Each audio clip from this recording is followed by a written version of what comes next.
Seni baştan oğlum. Beni koyuyorum. Seni hücumlardan kaldırıyorsun. Artık uzaştılar ya. Bunu da ödümüz tamam. Tamam. Şuna git. Beklediğime de razıyım ben. Beklediğime de razıyım. Beni bekliyorum.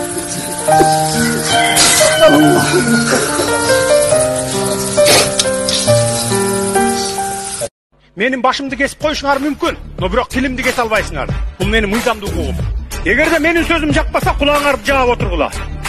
Чындыкка эгерде чыдабай атсаңар, кыргыз мамлекетинин тагдыры баары бир болсо, мага баары бир эмес. Мен эртеңки кыргыз мамлекетинин келечегин ойлонуп атам. Аткаргыла, бирок ар алдында жооп берериңерди унутпагыла. Хадисте дагы пайгамбар айткан, сени кимде ким кандай жазага тарткан болсо, сен өч алыш үчүн ошондон ашырбай. Biz aşırmayız. Yok biz kanda koyduk koysak o çocuğun koyduk koysak.